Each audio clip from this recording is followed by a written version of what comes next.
Blessings, everyone. Today, Spirit was very clear. They asked that I work with the messages from the Guides Oracle deck, and this is from James Van Praagh.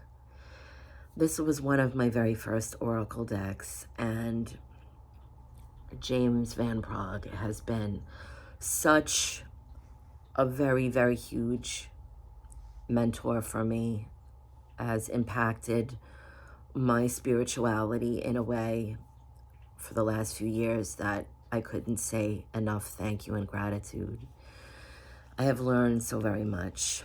It's sparked a whole other aspect of my spiritual journey and connecting with all of the other dimensions and listening to the loved ones on the other side.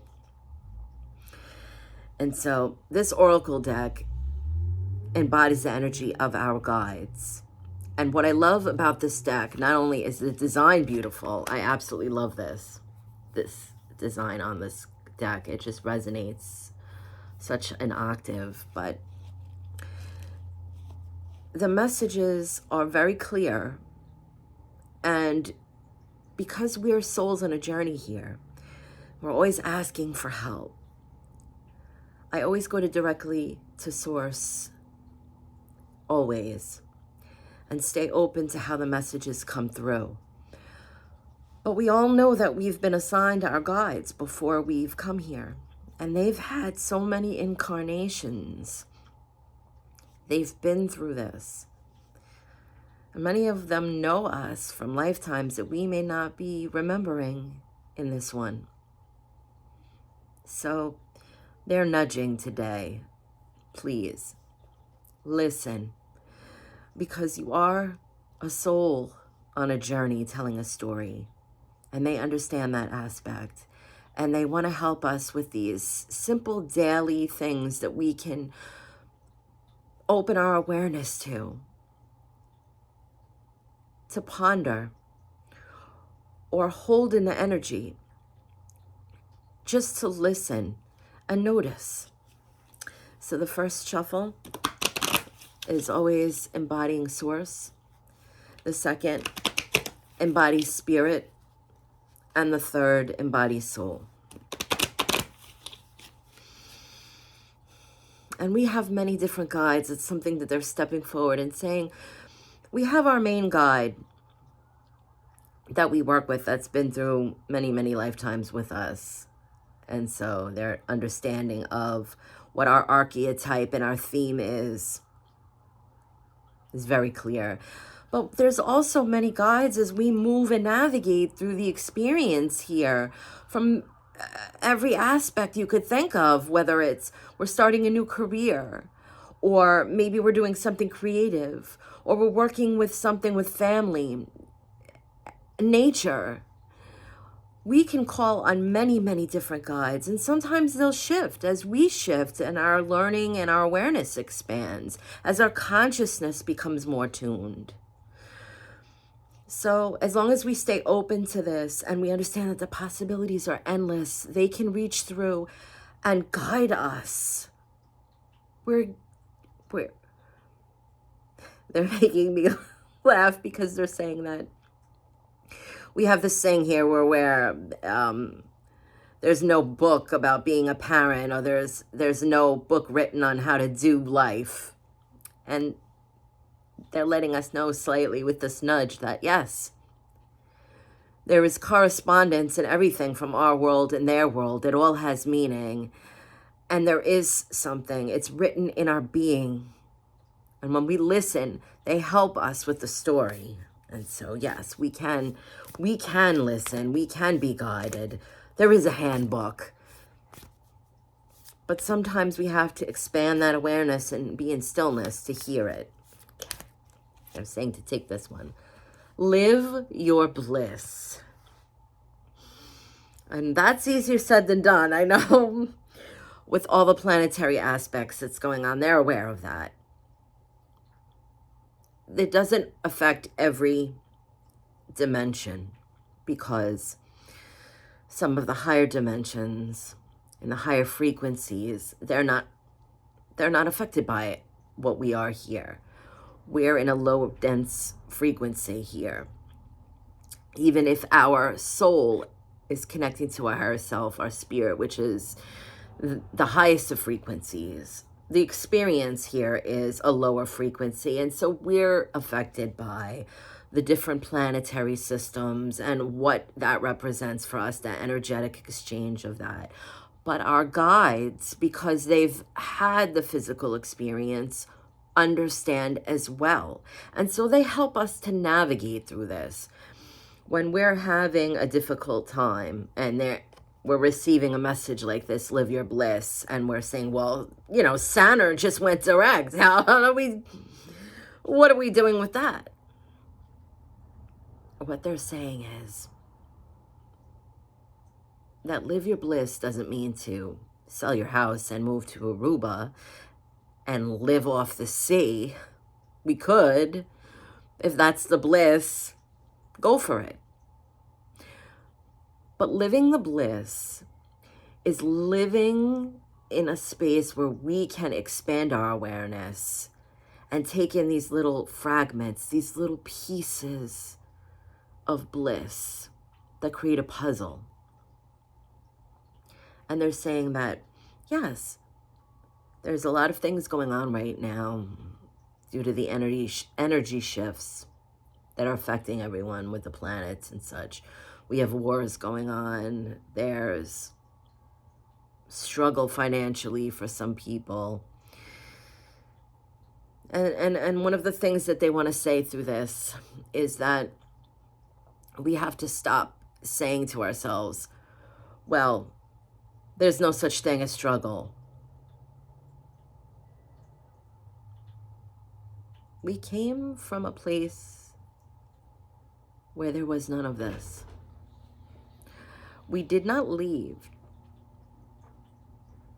and come to this experience for anything remotely the same as where we came from. This is the understanding that is very difficult because we want to align the concept of having heaven on earth. But we have to ask ourselves, what is that? Why would we come for this experience when there's millions of worlds within worlds we could go to in one form or another and have some sort of experience to bring back to the whole? We chose this because it was the biggest contrast to where we were, where our fullness of being was at the time. So is there heaven on earth? No. We didn't learn what we're learning here in that experience. We needed to step into this density. Will there be a time when we can experience living our bliss? There'll be aspects that we can embody to help the journey here become more expansive. So when they say bringing heaven to earth, they don't mean that this place is going to turn into a peaceful bliss. What they're saying is we just have to remember and recognize those moments so we can stay connected to our higher self that still resides in the bliss. That's what keeps us going here. It's that energy. They're using the example, the fuel like the car. It's like eating good food so the physical body gets its best nourishment so it can perform the way we're asking it to. That's what the bliss is. That's what they mean by aligning heaven with earth. Because if they align all of heaven with earth and we walk around in a state of bliss, we tried that back in ancient Lemuria and Atlantis, and we had all these experiences here on different energy levels. And it all went into the same space. We ended up where we are now, in the eternal now. Here, there's density, there's contrast, there's adversity. And that is Just a simple reason, they're saying. Because when you're in a state of perfection, we don't know anything else. We wanted to expand past that. We wanted to be a vast, infinite consciousness.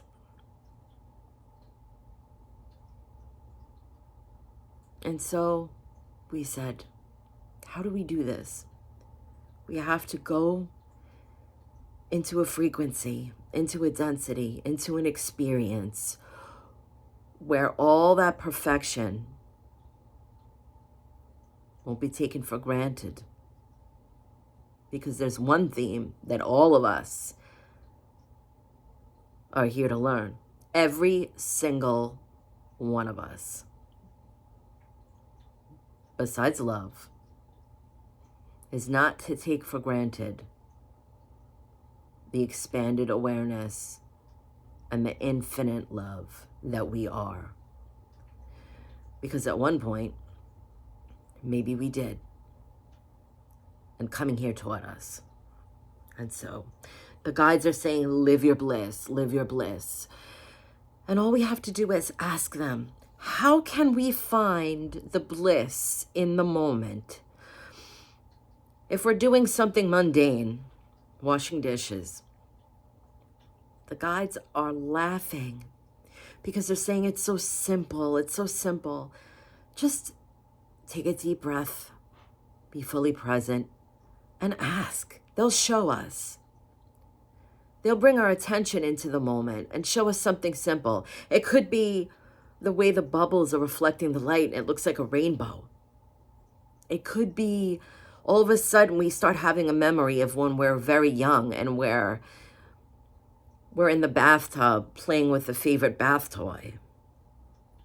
Or maybe we're noticing we were having some challenges with our arthritis in our hands and the warm water is giving us relief, and how good it feels to have movement. Or maybe it brings us to a moment when we were on vacation in a warm place on the beach and the sun was there, just permeating our being. And the water, the way it felt, it just taps into a moment. And when we do that, we're aligning in the eternal now, because those moments never go away. What they want to teach us in that is that the eternal joy and bliss doesn't go away, because we have that recall. In that instance, staying fully present, when we allow something to come to us like that, we can go right back into that memory, right back into that space and align it with where we're at right now. We're actually blending worlds within worlds, because there is no timeline here. Not really. Living in the moment, the eternal now, everything is right there for us. It's just shifting the attention. And the guides are saying living in our bliss is allowing them to nudge us. And so they want to remind to pay attention. We can have these moments in the worst of it. Maybe we're sitting in the waiting room at the doctor's office, ready to hear about our latest scan. We've not been well. And we're trying to calm down. We're trying to stay present. We're trying to stay focused on something positive. Just stay in the moment and ask the guides to show the bliss. And maybe they'll have us glance over at a magazine sitting on the table in the doctor's office, and suddenly we're reminded of a wonderful pet that we had because there's a picture of a golden retriever on the cover. It doesn't have to be earth-shattering and profound. It has to be bliss. And bliss, like love, is always being redefined when we expand in it. Bliss can be the most immaculate experience if we allow it just in the moment. Bliss is a surrendering to that. Bliss isn't walking around on cloud 9, completely oblivious to what's going on around us. Bliss is the surrendering to the smile in the moment. And whatever brings that. And the guides are saying that's something that they have expertise on. And they do it for us, sometimes unconsciously, all the time. They help us. They nudge us. Our intuition is so fine-tuned. We pay attention. We notice. And that's all it takes to get through one thing to the next. When they say, one step at a time, the guides are saying, living in the bliss. That's exactly it. We're aligning. We're allowing them. They're nudging us. We're noticing. And suddenly in that moment, something washes over us. It brings an inner smile, an outer smile, a chuckle, a profound sense of peace, a breath, a hush. That's bliss. And sometimes, yes, it will continue. When we stay in gratitude, the bliss extends for as long as the gratitude does. If we're grateful for the moment of remembering and we carry that through the day, it's ever present. It will not go away. And yes, sometimes things will happen that will shift us again a little bit out of the moment. We're driving along in our bliss because we remembered something from our childhood. And now all of a sudden we get to where we're supposed to be and we forgot our wallet at home. The frustration sets in. And then we ask, wait, what happened to the bliss? We can align back into that space. Laugh. Just like me to forget my wallet. And I got all the way here. And then we notice when we look outside that there's some beautiful birds flying up in the sky. And wow, the sky is really blue today. Why didn't I notice that before? Just allow. They'll bring the childlike wonder too, which creates a bliss. It could be something innocent, something simple. I have wind chimes outside my window. And every time I'm doing the readings like this and I notice the gentle sound, I say, thank you for keeping me in the moment, because I'm enjoying this moment, sharing this. And the guides are bringing my attention to that and smiling that I've listened. And so when they say, live your bliss, yes, they want us to be creative and follow those ventures that we're nudged for, or find a place that we love to live and go out and share the bliss with others. All these things that we have come to understand on this journey. But today it's simple. And the guides are encouraging, please, call on us, allow us. We'll bring these things into your attention. We'll bring the droplets.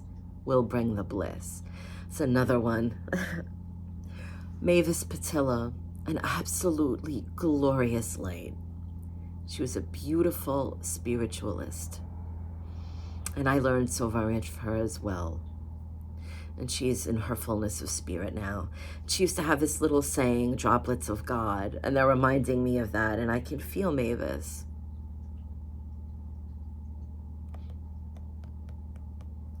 That's the bliss.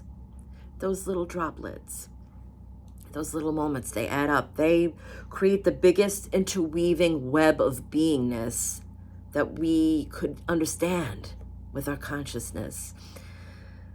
And many, many have seen that when they've crossed through to the other realms. They've seen the beautiful web that's created. And the little droplets of God come through each little strand. They reach. She's actually bringing my attention to the other side of the card. They're saying the droplets, the little points of light.